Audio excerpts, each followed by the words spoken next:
민주당 대선 경선에서 이재명 예비후보가 충청 지역에서 과반 이상의 지지를 얻어 압승하면서 독주 체제에 나섰고, 이낙연 후보는 오늘 주요 일정을 대부분 취소하고 선거 전략 수정을 검토하는 등 대응책 마련에 부심했습니다. 국민의힘은 역선택 방지 조항을 넣지 않는 당선관의 절충안을 대선 주자들이 수용하면서 경선 규칙 논란을 일단락지었습니다. 하지만 새로 추가한 본경선 경쟁력 조항 등 갈등의 불씨는 남아있다는 분석입니다. 윤석열 대선 예비후보의 고발 사주 의혹을 놓고 민주당은 신속한 수사를 촉구한 반면 국민의힘은 근거 없는 정치 공작이라며 맞받았습니다. 법사위 긴급 현안 질의에서도 여야의 공방이 이어졌습니다. 뉴스앤 파워 인터뷰, 오늘은 정세균 캠프 전략본부장인 더불어민주당 강득구 의원과 함께 이재명 대세론이 입증된 충청권의 경선 결과와 정세균, 이낙연 후보의 단일화 가능성 등 향후 경선 전략에 대해서 들어봅니다.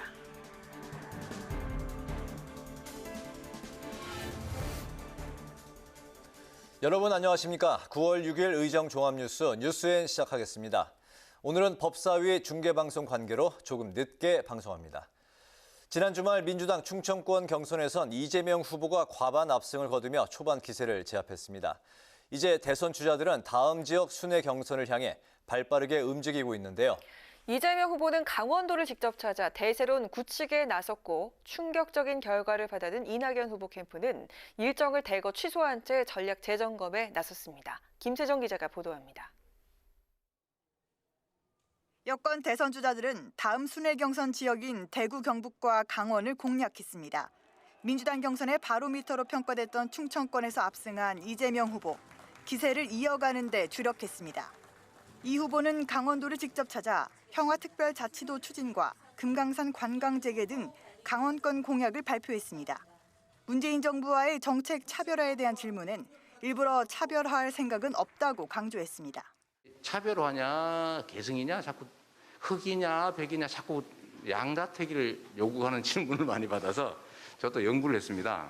흑색도 백색도 아닌 더 아름다운 색, 청출어람이다 라고 제가 그래서 말씀드린 겁니다. 그래서 승계하되 더 나은. 친문 지지층 일각에 남아있는 이재명 후보에 대한 반감을 해소하고 대세론을 굳히기 위한 발언으로 풀이됩니다. 충청권 경선에서 큰 격차로 2위에 머문 이낙연 후보는 대구 경북 메가시티를 대한민국의 신제조업 수도로 만들겠다는 지역 맞춤형 공약을 발표하는 등 판세 뒤집기를 노리고 있습니다. 이 후보는 일단 예정됐던 일정들을 대거 취소하고 캠프 관계자들과 경선 전략 재검토에 들어갔습니다. TK와 강원 순회 경선에서 이재명 후보와 격차를 좁히고 정치적 고향인 호남권에서 역전을 도모한다는 전략입니다. 정세균 후보도 대구 경북 표심 공략에 나섰습니다. 경북 지역 18세 이하 아동과 청소년의 버스비 면제, KTX 구미역 신설, 대구 경북 통합 신공항 건설 등을 공약했습니다. 정세균 후보와 치열한 3위 경쟁을 벌이는 추미애 후보는 구미를 방문해 스마트 그린 산업단지를 둘러본 뒤 일자리 산업 간담회를 가졌습니다. 김두관 후보 역시 대구 경북 표심에 공을 들였고, 박용진 후보는 강릉을 찾아 화력발전소 건설 정책 전면 재검토를 주장했습니다. 국회방송 김세정입니다. 국민의힘은 여론조사에서 역선택 방지 조항 도입 여부를 놓고 대선 주자들 간 설전이 벌어졌었는데요. 어제 당 선관위가 이 조항을 도입하지 않기로 했고, 후보들이 수용 의사를 밝히면서 당내 갈등은 일단락됐습니다.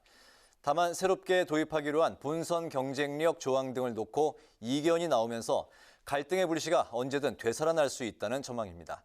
홍혜진 기자의 보도입니다. 국민의힘 선거관리위원회가 오랜 회의 끝에 만장일치로 대선 경선 1차 여론조사에서 역선택 방지 조항을 넣지 않기로 결정했습니다. 또 1차 컷오프 여론조사는 일반 국민 100%가 아닌 당원 20%를 반영하고 최종 컷오프에서 후보의 본선 경쟁력 조항을 넣기로 했습니다. 선관위가 역선택 방지 조항 도입을 주장한 윤석열, 최재형 후보 측과 이를 반대한 홍준표, 유승민 후보 측 사이에서 절충안을 내놨다는 분석입니다.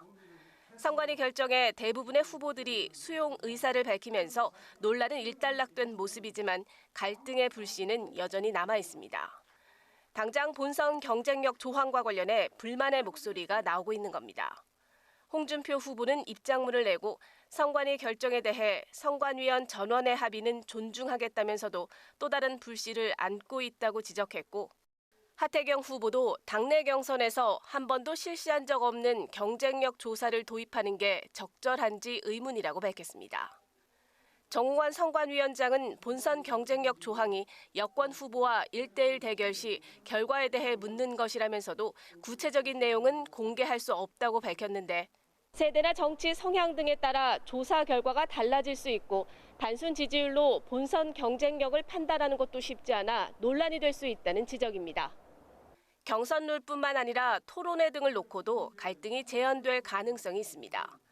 1차 경선에선 사실상 기존 토론회 형식의 일정이 없는데 토론에 유리하다고 판단하는 홍준표, 유승민 후보 측에서 불만의 목소리가 나오는 것으로 알려져 곳곳의 내관이 언제든 분출할 수 있다는 분석입니다. 이런 가운데 윤석열, 유승민, 최재형 후보 등은 오늘 대회 일정을 자제하고 내일 정책 발표 준비에 주력했습니다. 전국을 돌고 있는 홍준표 후보는 강원도를 찾아 지역 현안을 청취했고, 원희룡 후보는 대기업의 고용연계형 직업훈련을 의무화하는 일자리 공약을 발표했습니다. 국회방송 홍혜진입니다. 윤석열 전 검찰총장의 범여권 인사 고발 사주 의혹을 놓고 여야가 치열한 공방을 주고받았습니다. 여당은 수사로 전환해야 한다는 주장인 반면 윤석열 후보는 여당의 정치 공작 프레임이라고 맞섰습니다. 오늘 법사위에서는 이와 관련한 긴급 현안 질의도 진행됐는데 야당은 여당의 의혹 부풀리기라고 비판했습니다. 보도에 임채원 기자입니다. 더불어민주당 최고위원회의, 당 지도부는 국민의힘 윤석열 후보에게 제기된 여당 인사 고발 사주 의혹을 두고 맹공을 퍼부었습니다. 민주당은 특히 공개된 고발 사주 문건을 통해 검찰과 야당의 공모 결탁 가능성이 분명해지고 있다며 감찰이 아닌 당장 수사로 전환해야 한다고 촉구했습니다. 대검에서 이게 감찰 사건이 아니라 당장 수사로 전환해야 될 상황이라고 봅니다. 빨리 손 검사의 개인 휴대전화와 컴퓨터 확보를 해서 조속한 착수로 핵심 증거물에 총력을 기울여야 할 것입니다. 국민의힘 지도부는 야당과 대선 후보를 겨냥한 정체불명의 정치 공작이라고 맞섰습니다. 윤석열 후보도 여당을 향해 정치 공작을 상시로 해온 사람들이라고 비판하며 국민들이 보고 좌시하지 않을 것이라고 강조했습니다. 일군의 정치 검사들과 여권이 소통을 해가면서 수사 사건들을 처리해 나간 것 자체가 그게 정치 공작 아니겠습니까? 그거를 상시해온 사람들이기 때문에 또 이 프레임을 만들어가지고 하는 거니. 이런 가운데 국회 법제사법위원회의 긴급 현안 질의가 민주당의 요구로 열렸습니다. 법무부와 대검찰청을 상대로 윤석열 후보가 검찰총장 재직 당시 고발을 사주했다는 의혹의 진실을 밝히겠다는 취지인데 시작부터 야당의 반발에 부딪혔습니다. 국민의힘은 민주당이 현안 질의를 이용해 의혹 부풀리기 정치 공세를 하고 있다며 김호수 검찰총장의 출석을 요구했습니다. 답답하기 짝이 없고 사실은 이게 진실 밝히기보다 현안 정치 공세를 해서 의혹 부풀리기 하는 상임위원회를 하겠다. 반면 민주당은 지난 21대 총선을 앞두고 검찰 권력을 사유화해 선거 개입을 시도한 사건이라며 법사위에서 진상을 밝혀야 한다고 주장했습니다. 이거는 민주공화국의 근간을 흔들 수 있는 국기문란 사건으로 보지 않을 수 없습니다. 우리 법사위가 이 문제를 모른 채 할 수 없기 때문에 오늘 다루는데. 박범계 법무부 장관은 대검의 감찰이 미진할 경우 수사체제로 전환을 고려하겠다는 입장을 밝혔습니다. 현재 대검 감찰부가 하는 진상조사가 저는 일정한 시점을 정해놓고 빠른 답변, 빠른 조사를 국민께 내놔야 된다. 제대로 된 규명이 부족하는 경우에는 수사체제로의 전환도 고려를 해야 신속하게 가야 된다. 한편 손준성 검사에게 고발 문건을 전달받은 것으로 지목된 국민의힘 김웅 의원은 오래된 일이라 기억이 없고 의혹에 대해선 검찰과 제보자가 밝힐 문제라고 주장했고, 손 검사는 의혹은 전혀 사실이 아니라면서 강력한 법적 조치를 취하겠다는 입장문을 냈습니다. 국회방송 임천입니다. 국회 예산결산특별위원회는 2020 회계년도 결산 심사에 들어가면서 오늘 종합정책 질의를 진행했습니다. 추석을 앞두고 청탁금지법상 명절 농수산물 선물 가액을 상향하자는 의견이 나왔는데 정부는 법 개정이 필요하다며 명확한 입장을 내놓지 않았습니다. 소상공인 지원금 예산 문제를 놓고는 기존 예산이나 예비비를 지원해서라도 내년도 예산 집행에 차질이 없도록 하겠다는 입장을 밝혔습니다. 김동희 기자가 전합니다. 국회 예산결산특별위원회에서는 작년 추석과 올해 설 명절 때 시행령으로 농수산물 선물 한도를 10만 원에서 20만 원으로 높였던 것처럼 이번 추석에도 코로나19로 어려워진 농촌에 숨통을 트게 하자는 의견이 나왔습니다. 전현희 국민권익위원장은 취지에 공감하면서도 법 개정에 대한 결정권이 전원위원회에 있어 정부 단독 결정은 쉽지 않다며 뚜렷한 입장을 내지 않았고, 김부겸 국무총리는 명절 때마다 특례를 줄 게 아니라 법을 바꿔야 한다고 말했습니다. 추석이 한 2주일밖에 안 남았는데 농수산물 선물 상한액 이번에도 똑같이 20만 원 해주실 거예요? 의원님들께서 그걸 당당하게 국민들한테 설득을 하셔야 예. 저희들도 좀 집행을 하지. 이렇게 만들어 놓고 계속 이렇게 예외로 하기에는 어려움이 있고요. 소상공인 손실 보상에 대한 예산 운용을 놓고도 질의가 이어졌습니다. 홍남기 경제부총리 겸 기획재정부 장관은 내년도 소상공인 손실보상 예산으로 1조 8천억 원을 반영해 국회에 제출했는데 산정 금액이 그보다 많든 적든 나오는 만큼 지원하겠다고 밝혔습니다. 2022년 소상공인 손실보상을 위해서 1조 8천억 원의 예산을 확보하였습니다. 이 예산으로 충분한 손실보상이 가능하다고 생각하십니까? 산정된 금액이 1조 8천억 원보다 적다면 저희가 기정예산이나 예비비를 지원해서라도 그 산정된 보상금은 차질 없이 지원하도록. 언론중재법 관련 질문에 김 총리는 국민들이 왜 이 법이 발의되고 토론되는지 내용을 충분히 알게 된 후 처리해야 한다고 밝혔습니다. 개정안이 여야의 원만한 협의 없이 강행 처리되면 대통령에게 거부권 행사를 건의할 것이냐는 질문에는 언론 자유의 가치가 당연히 존중돼야 하지만 책임지지 않는 가짜뉴스와 피해자들에 대한 구제책이 없는 건 바꿔야 한다고 답했습니다. 고위공직자들의 부동산 백지 신탁 문제와 관련해 김 총리는 주식과 달리 부동산 백지 신탁은 기본권 침해 문제가 있다면서도 고위공직자뿐만 아니라 토지 문제를 다루는 공무원이나 직계 가족 등에 한해 입법화가 필요하다고 입장을 밝혔습니다. 예결위는 내일까지 종합정책 질의를 이어갑니다. 이후 오는 8일에는 경제부처를 대상으로, 오는 9일에는 비경제부처를 대상으로 정부의 지난해 예산 씀씀이를 점검합니다. 국회 방송 김동희입니다. 집값의 10%만 내면 10년 동안 살 수 있고 10년 뒤에는 미리 확정된 가격에 우선 분양받을 수 있는 이른바 누구나 집 시범 사업이 본격 추진됩니다. 국토교통부와 LH, 더불어민주당 박정 의원 등은 오는 8일부터 화성 능동과 의왕 초평, 인천 검단 등 수도권 6개 사업지에서 누구나 집 6천여 가구 공급을 위한 사업자를 공모한다고 밝혔습니다.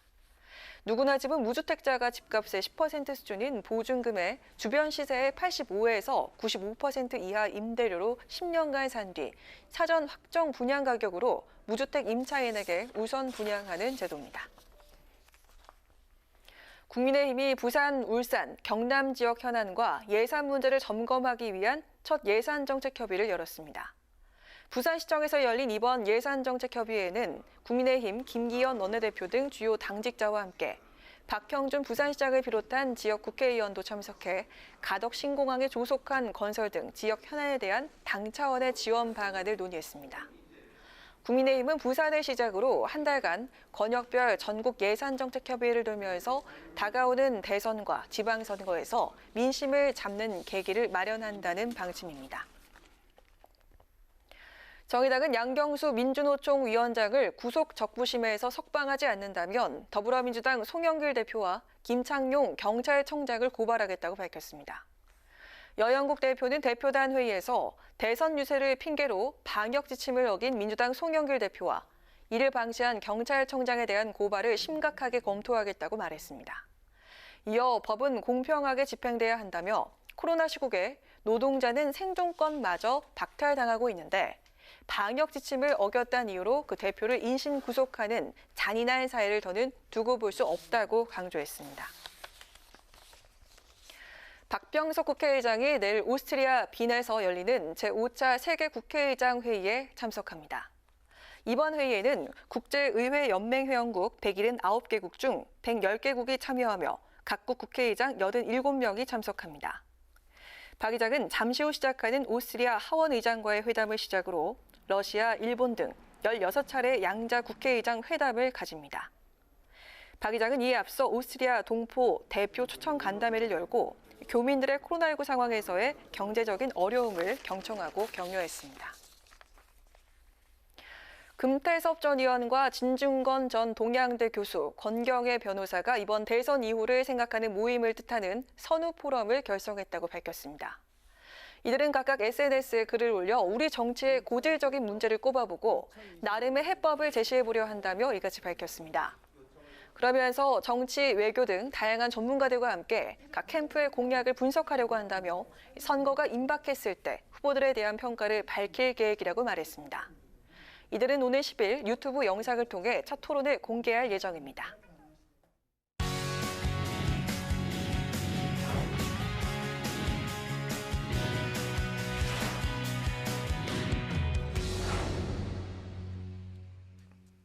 네, 오늘 이슈 분석 장정현 기자와 함께합니다. 장 기자, 어서 오세요. 안녕하세요. 네, 어제 그 민주당 세종 충북 경선 현장 다녀오셨는데 현장 분위기부터 먼저 좀 알려주시죠. 네, 민주당 이 지역 순회 경선 첫 주말 저는 이 어제 세종 충북 경선이 펼쳐진 청주를 다녀왔습니다.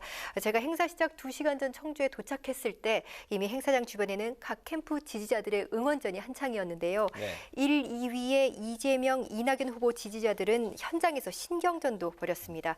특히 이재명 후보가 행사장으로 들어갈 때에는 환호성과 함께 변호사비를 공개하라 이런 야유 섞인 멘트도 들렸습니다. 이렇게 행사장 밖은 시끌시끌했던 반면에 정작 행사는 조용하고 차분하게 진행됐습니다.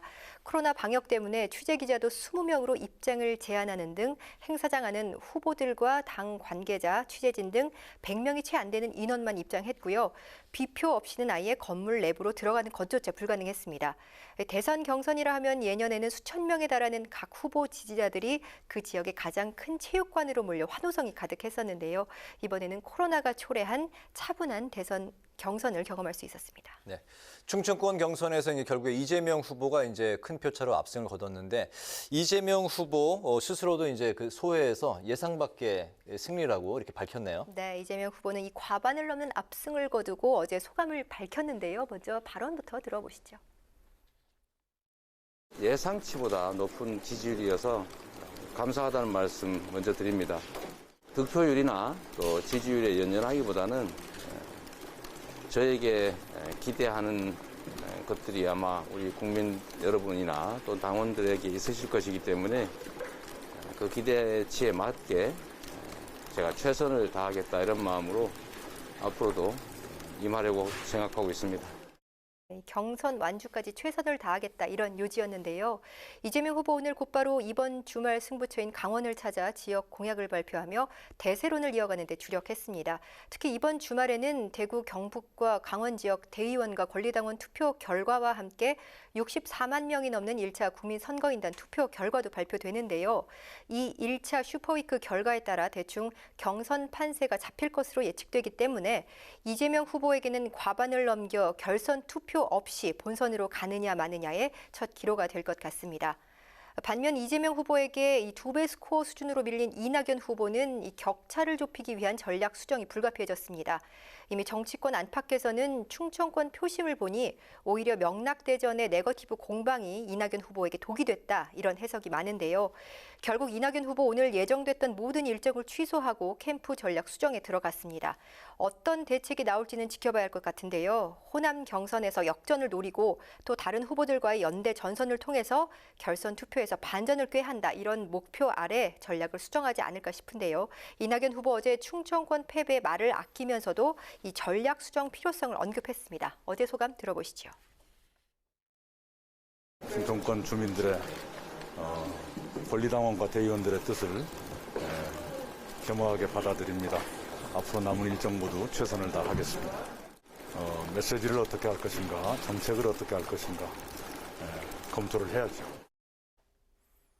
네, 이재명, 이낙연 후보에 이어서 3위 싸움도 치열한데 정세균, 추미애 후보 간의 누적 합산 표차가 100표도 나지 않았네요. 네, 그렇습니다. 그동안 민주당 대선 주자하면 빅3로 이재명, 이낙연 그리고 정세균 후보를 꼽아왔는데요.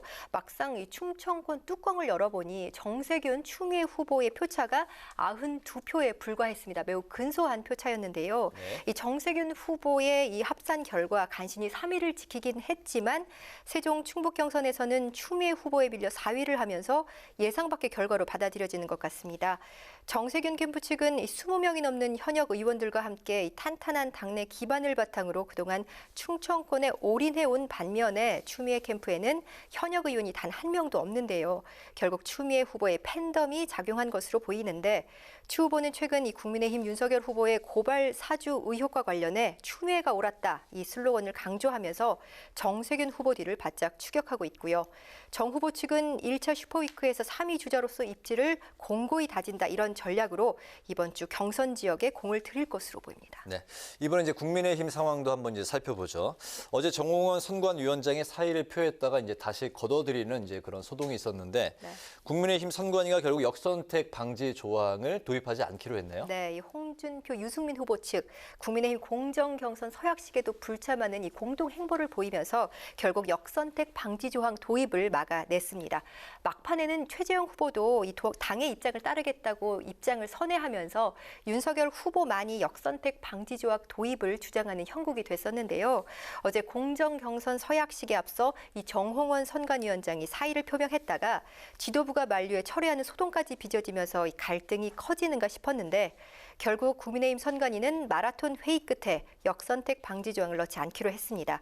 이 역선택 방지 조항이 의미가 없다는 쪽은 어차피 역선택을 할 사람이면 국민의힘 지지자라고 답하고 역선택을 할 것이고 조항이 필요하다는 쪽은 어느 정도는 이 조항으로 민주당 지지자를 거를 수 있다 이런 입장이었는데요.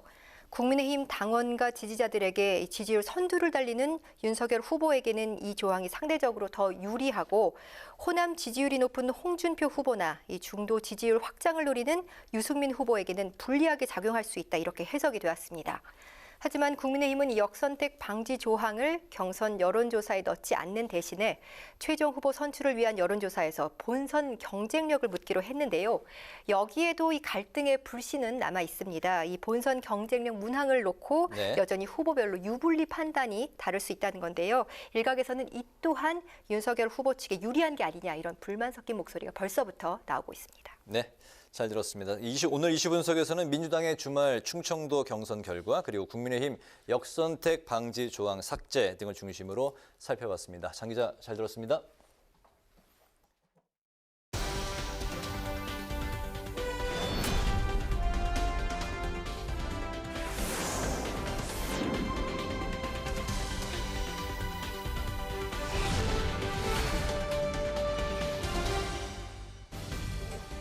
강하락의 정치톡 시간입니다. 9월 6일 시선을 집중시킨 정치 뉴스 만나보시죠. 오늘의 첫 번째 정치톡은 마음은 이미 본선 모드입니다. 더불어민주당 대선 후보 경선 초반 과반 압승을 거두면서 독주 체제를 구축한 이재명 후보. 본선 직행에 파란불이 켜졌습니다. 정치권 일각에선 조직세 우위를 점하고 있는 이낙연 후보와 박빙의 승부를 예측하기도 했지만 일단 충청권 경선에선 이 후보의 대세론이 먼저 입증된 것인데요. 이재명 후보는 네거티브 중단 기조는 계속 이어가되 동시에 지역별, 계층별 정책을 꾸준히 발표해서 본선 경쟁력과 실적 등 자신의 강점을 부각하겠다는 계획을 밝혔습니다. 이어서 이 후보 측은 하루라도 빨리 후보를 확정짓고 더 빨리 단결해서 본선에 원팀으로 출전하는 게 가장 큰 본선 전략이라고 밝혔습니다. 경선 과정에서 지지층 사이에 감정의 골이 벌어지는 것을 최소화해 원팀 기조를 살려가야 한다는 인식이 깔린 것으로 해석됩니다.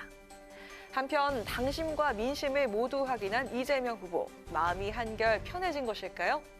어제 있었던 대구 경북 공약 발표 기자간담회에선 과거 자신이 어렸을 적 경북 안동의 산골마을 학교에서 배웠던 인생 첫 곡이 기억난다면서 직접 노래를 부르기도 했습니다. 잠깐 들어보시죠. 여러분들 경선 과정에 너무 딱딱하고 워낙 살벌하고 험한 판이어서 제가 약간의 여흥 삼아 노래 한번 해드리도록 하겠습니다. 한번 해보겠습니다.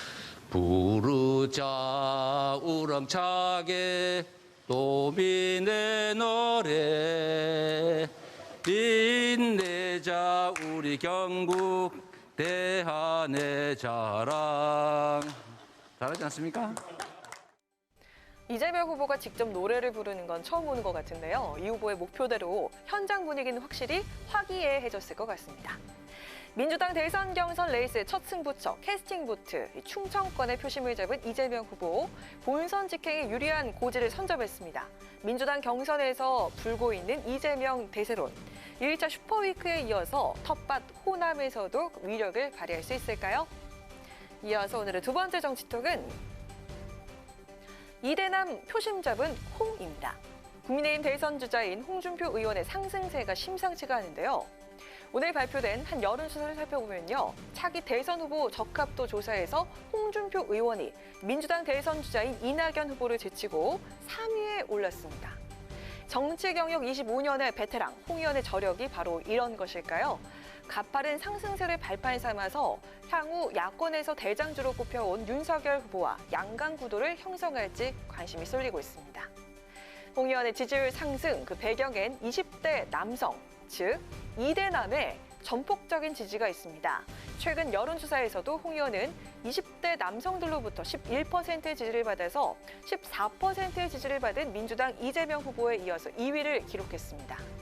홍 의원의 직설 화법과 공정에 민감한 젊은 세대를 겨냥한 정시 비율 확대, 사법고시 실시, 사형제 부활 등 다른 후보와는 차별화된 공약들이 이대남의 표심을 자극한 것으로 풀이됩니다. 이와 더불어서 기성정치에 대한 반감과 정치권의 세대교체 열망으로 상징되는 이준석 대표와 윤석열 후보의 갈등 국면에서 홍 의원이 이 대표를 두둔한 것 역시도 20대 남성 공략에 긍정적인 영향을 미친 것으로 해석되고 있습니다. 무야홍. 무조건 야당 후보는 홍준표다. 그 뜻이 젊은 세대에서 만든 말이니까 우리 당 지지계층이 거의 5, 60대에 집중이 돼 있습니다. 그리고 20, 30대, 40대가 제일 취약하죠. 본선을 하려면 20, 30대, 40대 계층의 지지를 받지 않고는 본선을 할 수가 없어요. 저는 추석 전후로 골든크로스를 목표로 하고 있습니다. 국민의힘 대선 경선판의 흐름이 바뀌고 있습니다. 윤석열 후보가 MZ세대 청년층에서 약세를 면하지 못하고 있는 반면에 이대남의 표심을 잡은 홍준표 의원. 지지율 상승, 그 여세를 몰아서 지지율 50%를 목표로 뛰겠다고 밝혔는데요. 1강 1중 구도의 국민의힘 대선 경선. 과연 흥미진진한 2강 구도로 재편될 수 있을까요? 지금까지 강아랑의 정치톡이었습니다.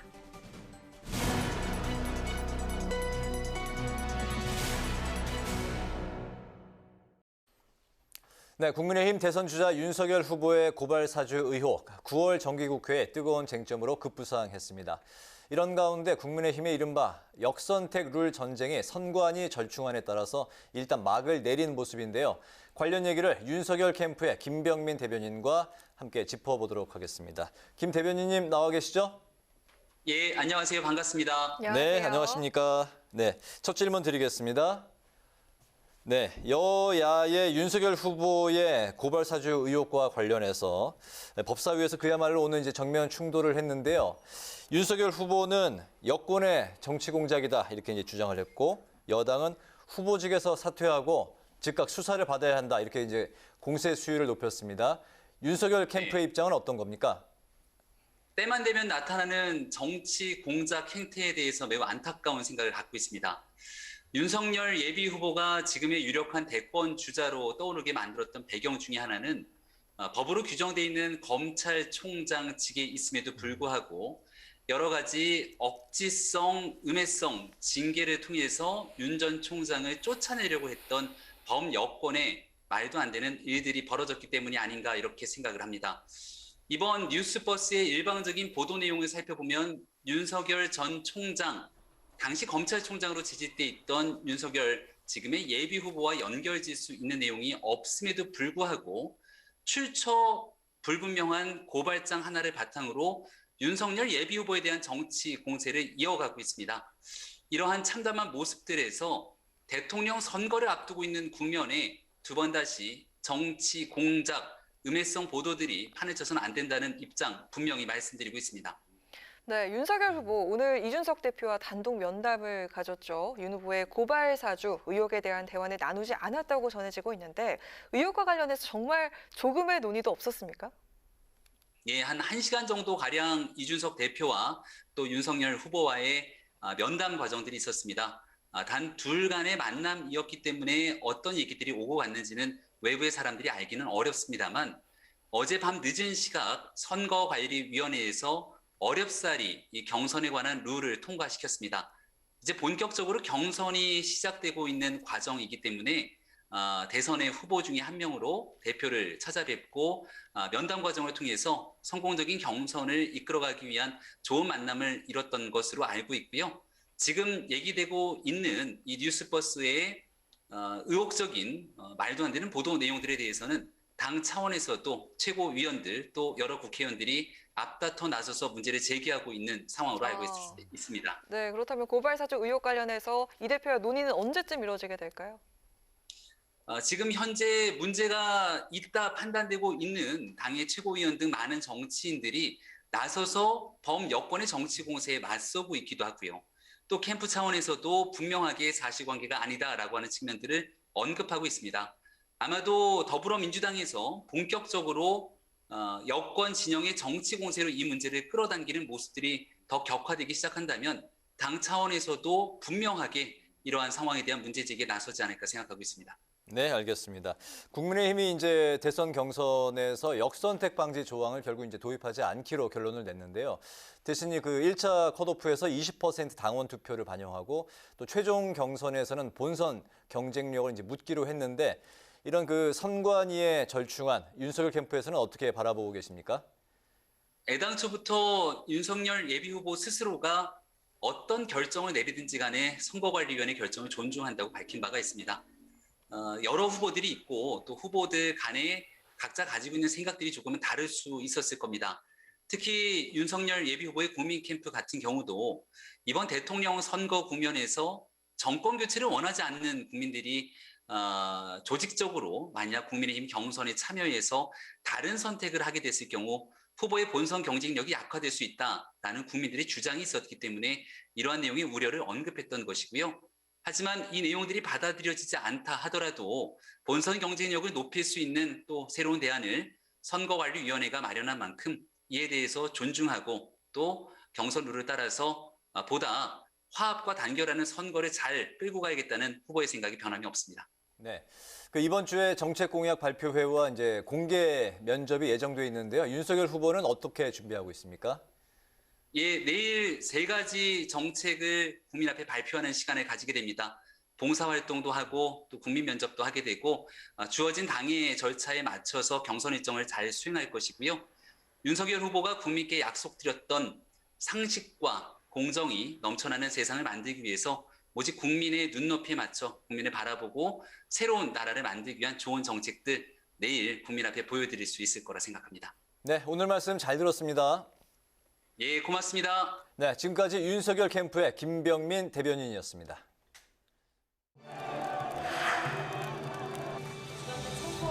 후보 기호 3번 정세균입니다.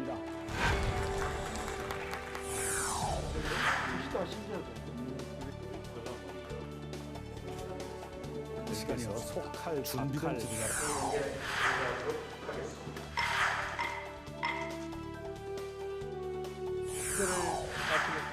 소상공인 보호 및 지원에 관한 법률.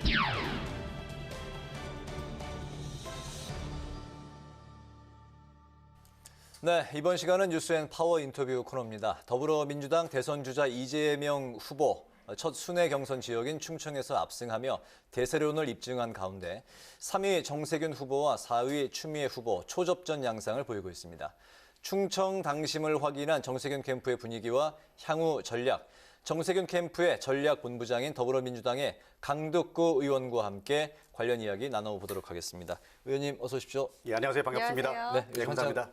많이 바쁘실 텐데 예. 저희 뉴스엔에 출연해 주셔서 감사드립니다. 예, 감사합니다. 네.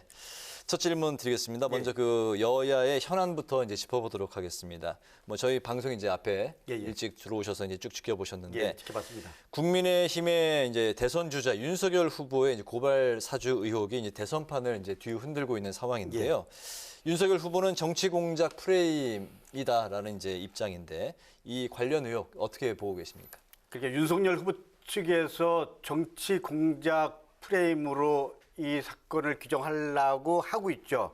그러나 다 아는 명확한 사실은 이 손준성 검사가 김웅 그 당시 후보에게 고발장을 전달한 건 명백한 증거도 있고, 그리고 한겨레신문에도 이 부분이 다 나 있는 거 아닙니까? 이거를 그런 식으로 정치 공작 프레임으로 몰아가는 게 이게 과연 맞는 건지 동의 못합니다.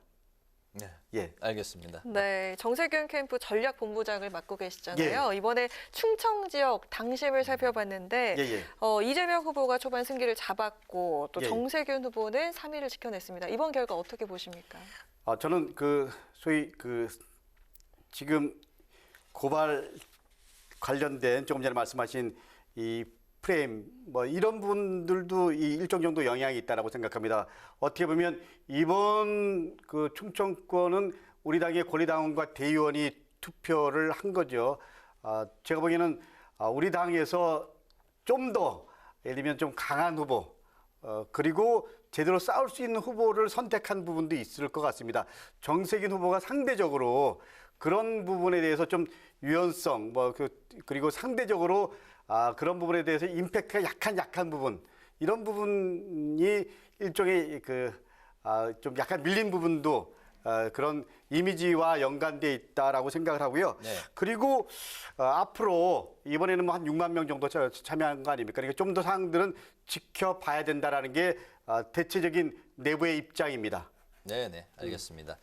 그 충청권 이제 경선에서 이재명 후보가 이제 그 독주를 했고 이제 압승을 했습니다. 그래서 이제 흘러나오고 있는 게 정세균, 이낙연 후보 간의 이제 단일화 시나리오인데, 물론 이제 정세균 후보는 그 전부터 지금까지 쭉 단일화에 이제 회의적인 반응이고 반대 입장에 분명히 이제 선을 그었는데, 이번에 그 1차 슈퍼 위크 결과가 이 단일화의 또 다른 뭐 변수가 될 수 있을까요? 어떻습니까?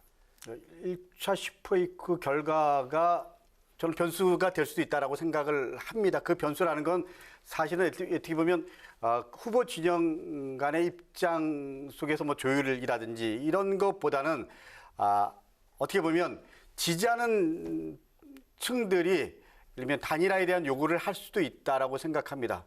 그렇지만 예를 들면 이낙연 후보와 정세균 후보가 단일화를 하는 게 꼭 뭐 100%는 아니라고 생각을 하고요. 상향에 따라서는 다른 변수도 있다라고 생각을 합니다. 그렇기 때문에 일단 공식적인 이낙연, 정세균 이런 부분은 당연히 후보도 그렇고 그리고 캠프 내에서도 그렇고 없습니다. 그렇지만 밑바닥의 정서 흐름들 이런 부분들이 어떻게 될지 좀 더 대승적 차원에서 우리 정세균 후보는 본인이 대선 후보가 되는 것도 중요하지만 다음에 정권 재창출하는 것도 역시 중요하다고 생각하기 때문에 그 입장에서 고민할 거고요.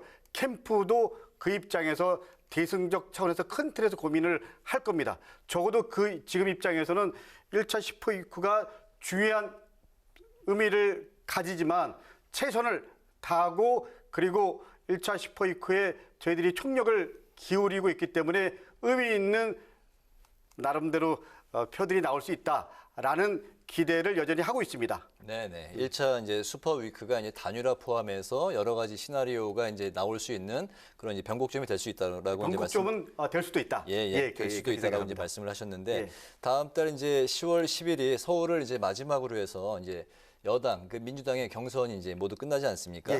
현재 그 어쨌든 뭐 그 1차 슈퍼 위크도 중요하지만 그 어쨌든 지금 현재로서는 쭉 뭐 완주하겠다는 그런 입장을 쭉 피력했기 때문에 지지율이 이렇게 좀처럼 이렇게 올라가지 않는 상황에서의 뭐 그 반등 전략이랄까요?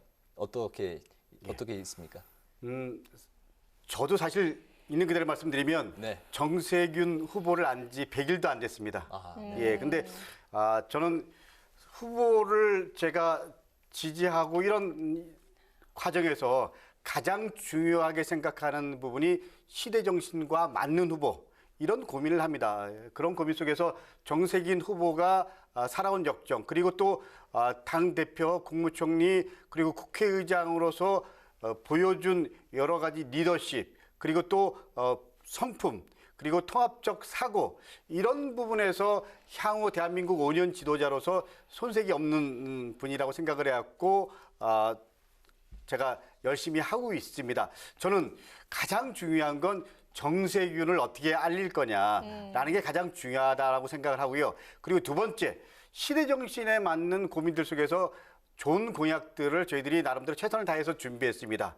그런 부분, 그리고 저는 향후 대한민국의 5년은 코로나19 이후에 여러 가지 불평등, 그리고 격차, 그리고 대한민국의 미래, 이런 부분에서 제대로 준비된 분이라는 걸 알려지면 좀 더 의미 있는 표들이 나올 수 있다고 생각을 하기 때문에 인간 정세균, 그리고 정세균이 살아온 길들을 최대한 홍보하는 것이 가장 중요한 전략이라고 생각합니다. 네네. 네, 또 의원께서는 현재 지역구가 안양의 만안구고 그렇습니다. 안양 만안입니다. 네, 그리고 경기도 의회에서 오랜 기간 경륜을 쌓으신 걸 알고 있는데 예. 경기도와 좀 인연이 깊은 것 같습니다. 경기도 사람이니까요. 네네. 예, 그렇습니다. 근데 이번 그 경선 레이스와 관련해 가지고 예. 그 이재명 후보 같은 경우에는 지사직을 사퇴해야 한다는 목소리가 나오고 있는데 이에 대해서 어떻게 생각을 하십니까? 저는 제가 경기도 부지사로도 있었습니다. 근데 경기도 부지사 있을 때 그 당시에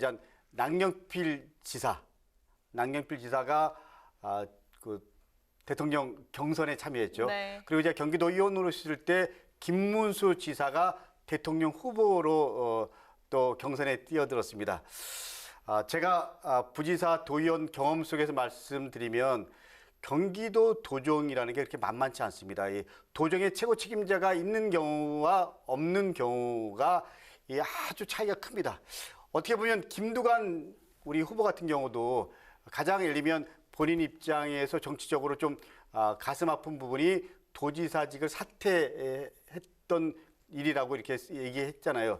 저는 제 경험과 그리고 뭐 김두관 지사 포함해서 여러분들의 그런 정치적 역정 속에서 보면 지금 상황에서 도지사직을 사퇴해야 된다라는 거는 도정의 공백이라는 부분 속에서 보면 동의하지 않습니다. 오히려 힘들지만 도지사의 그 역할을 최대한 하고 그러면서 동시에 후보로서 어떻게 보면 이중적 위치잖아요. 나름대로 뭐 최선을 다하는 것. 네. 그것이 도정의 공백보다는 훨씬 더 맞는 것이라고 정세균 캠프에 있는 입장이지만 뭐 솔직히 말씀드립니다. 네네, 알겠습니다. 이번에 그 야당의 경선판에 대해서 질문 드리겠습니다. 예. 국민의힘 홍준표 후보의 상승 기세가 굉장히 이제 매서운 상황인데 예. 오늘 한 여론조사에서는 오차 범위 내에서 윤석열 후보를 앞서는 그런 결과도 나왔습니다. 이제 그런 상황에서 역선택 방지 조항을 이제 도입하지 않기로 했는데 홍준표 후보의 상승세 그리고 이제 이 방지 조항을 도입하지 않기로 한 경선 룰 국민의힘 상황에 대해서 여당 입장에서는 어떻게 바라보고 계십니까? 제가 보기엔요. 이런 말씀드리면 어떻게 생각하실지 모르겠지만 여당, 야당 입장에서 바라보는 거, 네. 그리고 예를 들면 뭐 역선택 배제가 맞냐, 역선택 방지 조항을 넣는 게 맞냐, 이런 부분은 다 의문인 것 같습니다. 여태까지 큰 단위 선거에서요, 역선택 해갖고 성공한 사례도 없고요. 결국 마지막은요, 큰 흐름 속에서 가는 겁니다. 저는 이렇게 정치 공학적으로 바라보고 그리고 이것과 관련해서 단서를 달고 이런 거는 사실은 당원을 못 믿고 지지자를 믿지 못하기 때문에 그러는 거죠. 저는 민주당은 아니지만 뭐 반대 당이지만 네. 그거는 저는 그렇게 해서 성공한 경우도 없고요. 그거는 말도 안 됩니다. 그렇기 때문에 그런 부분은 지역적인 거고요. 결국 마지막은 예를 들면 큰 틀의 당원들의 흐름과 그 당을 지지하는 유권자들에 의해서 그 시대, 그 당이 요구하는 흐름 속에서 후보가 결정되는 거지 역선택이 뭐 자지우지하지 않는다고 생각합니다. 이것만큼 제가 분명히 확실하게 말씀드릴 수 있습니다. 알겠습니다. 네, 또 의원께서 오늘 전체 회의에서 예산 결산 심사 질의자로 나섰잖아요. 예, 예, 그죠? 예. 소상공인 자영업자 손실 보상에 또 주안점을 두신 걸로 저희가 또 알고 있습니다. 예, 예. 오늘 종합 질의를 통해서 점검한 정부 정책을 어떻게 진단을 하십니까? 있는 그대로 말씀드리면 정부에서도 나름대로 최선을 다하고 있지만 실제로 코로나19 상황에서 자영업을 하시는 분들, 소상공인들이 너무 힘들잖아요. 그래서 전 우리 올해 전 손실보상법 관련된 법도 만들고 그냥 그렇게 했지만 저는 몇 가지 얘기를 했습니다. 가장 중요한 게 임대료 문제인데 이 임대료 문제를 금융기관 그리고 또 우리 임대 사업주 같이 좀 고통을 분담했으면 좋겠다. 그리고 정부와 지자체가 협의해서 좀 세제 지원이라든지 그리고 또 금융 지원 포함해서 좀 같이 논의했으면 좋겠다. 네. 그리고 손실보상 관련해서 내년에 예산이 만약에 부족하면 어떻게 할 거냐? 라고 제가 홍남기 부총리한테 질문을 했습니다. 근데 홍남기 부총리는 어떤 경우가 있든 손실보상법에 근거해서 지원을 할 수 있도록 모든 걸 다 하겠다. 이렇게 분명히 답을 받았습니다. 그렇기 때문에 지금 현재 상황이 참 어렵지만 이 코로나19가 그래도 우리가 방역이 여태까지 힘든 가운데도 버틸 수 있었던 건 누가 뭐래도 우리 자영업을 하시는 분들 그리고 소상공인 분들이 자발적으로 정부 정책에 따라 주었기 때문에 그렇지 않습니까? 그래서 나름대로 국회와 정부가 우리 자영업자와 소상공인들이 손실을 최소화하고 그리고 그분들에게 힘이 될 수 있도록 힘들을 모아 갈 수 있도록 오늘 그것과 관련된 여러 가지 얘기들을 나눴습니다. 힘내십시오. 예, 알겠습니다. 다 힘이 나실 것 같은데요. 예. 네. 의원님의 1호 법안 기초학력보장법이 이제 본회의 문턱을 이제 넘었는데요. 예. 그 해당 법안을 이제 대표 발의하신 그 배경도 말씀해 주시고 그 안에는 또 의원님의 지나온 삶이 담겨 있다고 들었습니다. 예. 이게 어떤 스토리인가요? 지나온 삶이라는 표현이 맞을지 모르겠지만 사실은 저희 어머님도 한글을 모르셨습니다. 근데 80 중반 되시는 분들은 대부분 한글 모르시는 분들이 의외로 많이 계십니다. 그리고 자식 새끼 이름도 잘 못 쓰셨어요. 그러다 보니까 자식인 저도 초등학교 들어갈 때 우리 때는 그런 친구들이 의외로 많았습니다. 한글을 모르는 상태에서 들어갔죠. 근데 그 당시에는 조금 전에 말씀드린 대로 그런 한글을 비해득자들이 많았기 때문에 선생님들이 초등학교 1학년 때 한글이라든지 사칙연산 가르쳐줘서 다들 좀 그 과정을 거쳤지만 지금은 한글 포함해서 이 사칙연산 어느 정도 다 하고 들어가잖아요. 그렇기 때문에 저는 그 기초학력과 관련해서 결론적으로 말씀드리면 기초학력이 떨어지면 그게 그게 갈수록 커집니다. 네네. 그래갖고 이 기초학력이 부족하면 전생애를 좌우하게 됩니다. 그래서 이 기초학력에 대한 보장을 국가 책무로 규정하자. 그래서 예산을 확보하고 그것과 관련된 인프라를 확립하고 그것과 관련된 시스템을 만들어서 국가가 책임지고 기초학력을 보장하자. 이런 입장에서 기초학력보장법을 만들었습니다. 저는 기초학력보장법을 통해서 상대적으로 좀 어려운 우리 아이들에게 희망을 주는 대한민국의 교육이 됐으면 좋겠습니다. 네, 알겠습니다. 이 법이 이제 통과한 소회와 또 이 법이 앞으로 가져올 우리 사회의 이제 변화, 이제 기대감을 이제 여쭤보려고 했는데 방금 말씀하신 거에 다 담겨 있었던 것 같습니다. 추가로 말씀하실 게 있습니까? 저는 이 기초학력보장법 관련해서 반대 의견도 있고 다른 입장도 있었지만 그분들 입장들 이해하지만 결국 우리 사회가 좀 더 사회적 약자에 대한 배려, 고민 이런 부분들이 공교육에 담겨져야지 공교육이 희망이 있는 거 아닌가요?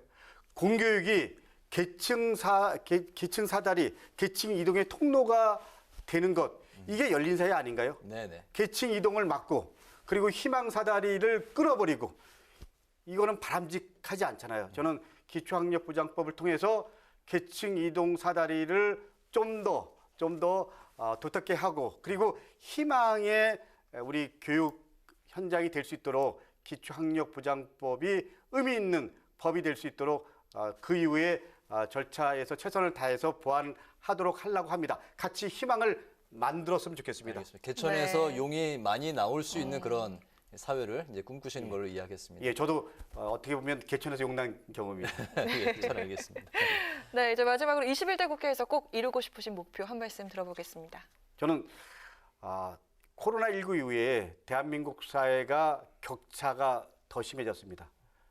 지역 간의 격차도 그렇지만 실제로 계층 간의 격차가 더 심화됐고요. 그리고 불평등이 훨씬 더 구조화되고 있습니다. 저는 계층 완화, 불평등 완화 이런 부분들을 우리 국회에서 그리고 정치권에서 해야지 대한민국의 미래가 있을 수 있다라고 생각합니다. 그리고 우리 그 사회적 약자에 대한 좀 더 도타운 지원 이런 부분을 통해서 저는 사회적 약자들이 인간으로서 존엄성을 지키면서 살아갈 수 있는 대한민국을 만드는 것 그것이 정치권 포함해서 국회에서 해야 될 역할이라고 생각합니다. 그런 담대한 변화를 만들 수 있도록 그리고 이런 구조적인 대한민국의 불평등 격차들을 좀 더 완화할 수 있도록 최선을 다하고 희망을 만드는 것이 저에게 주어진 소임이라고 생각합니다.